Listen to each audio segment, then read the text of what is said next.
আচ্ছা দোলা, এই তো তুমি প্রথম এফডিসিতে আসলা, হ্যাঁ, তোমার প্রতিক্রিয়া কি? এখানে আসার পর আমার খুবই ভালো লাগছে। এখানে আমি প্রথমবার আসছি, সব কিছু দেখে আমার অসম্ভব ভালো লাগছে। এটা তো আর ভাষায় প্রকাশ করার মতো হয় না।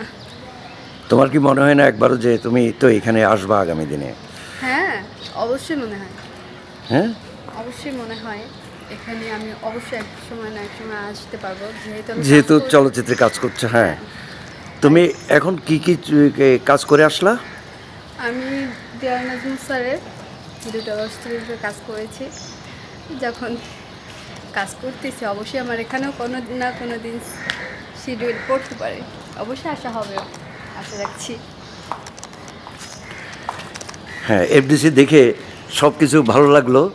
এফডিসির মানুষগুলো কেমন লাগলো? অবশ্যই তাদের ব্যবহার আছে খুবই ভালো, আর খুবই সুন্দর ব্যবহার করে ওনারা। খুব ভালো লাগছে এখানে আসতে। আচ্ছা, এখানে তোমার যখন প্রথম দিন শুটিং পড়বে তখন তুমি কি করবা? আমি খুশি, এখনই আমার ভেবেই খুশি লাগতেছে। যদি কখনো পরে আমি তো জানি না কি হবে সেদিন। আমার এখনই ভালো লাগতেছে। এখনই ভালো লাগতেছে। আচ্ছা, এফডিসিতে কি কি দেখলা তোমার মানে আকর্ষণ করার মতো? এখানে ঝর্ণা। ঝর্ণা স্পট যেখানে শুটিং হতো অনেক ছবি। হ্যাঁ, হ্যাঁ, ওখানে আমি অনেক সিনেমায় দেখেছি যে শুটিং ওখানে হয়েছে। আজকে সেটা নিজের চোখে দেখতে পারলাম, অন্যরকম একটা ভালো লাগা ছিল। হ্যাঁ। তারপর আমি কাজী নজরুল ইসলামকে দেখলা? হ্যাঁ, ঘুরতে ঘুরতে যাচ্ছিলাম, তখন কাজী নজরুল ইসলাম তাকে দেখতে পেলাম। এবং আমার যে ডিরেক্টর, লেখক এবং দেওয়ান নাজমুল স্যার, আমি তাকে দাদু বলে সম্বোধন করি, হ্যাঁ। ওনাকেও আমি দেখতে পেলাম। আমার অসম্ভব ভালো লাগছে এটা, যে তাকেও এখানে এসে খুঁজে পাবো এটা আমার ভাবা ছিল না। যাক, তাকে আমি খুঁজে পেয়েছি, অসম্ভব ভালো লাগছে এই বিষয়ে। আচ্ছা, আর শিল্পী সমিতি, পরিচালক সমিতি সবই তো দেখলাম। হ্যাঁ, শিল্পী সমিতি, পরিচালক সমিতি এগুলো দেখেছি আমি। হ্যাঁ, প্রযোজক সমিতি। হ্যাঁ, প্রযোজক সমিতিও দেখেছি। যখন ঘুরে আসলাম আমি দেখলাম, আমার খুবই ভালো লাগছে। এটা ভাষায় প্রকাশ করতেই পারতেছি না আমি যে কী বলবো।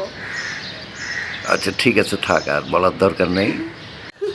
আচ্ছা, যদি তুমি দেখতে এসা যে শাবনূর আর সালমান শাহ এখানে শুটিং করছে তাহলে কি করতা? ও মাই গড! আমি আমি যে এত খুশি হতাম, তাদের আমি দেখতে পাবো কি করে।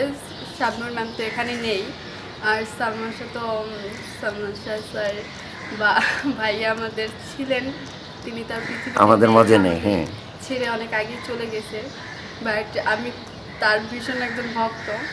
যদি আমি তাকে দেখতে পেতাম, আমি জানি না। আচ্ছা, যদি আলমগীর বা শাবানা, ও মাই গড! তাহলে কেমন লাগতো? ও মাই গড! এগুলো আমি এগুলো বলার মতো না। কিংবা আমি ববিতা, ভাষায় কিংবা চম্পা? এত বড় বড় আর্টিস্টদের আমি কখনো দেখতে পাবো, আমি এটা এখনো আমি নিতেই পারছি না। এখনই আমি বলতে পারছি না।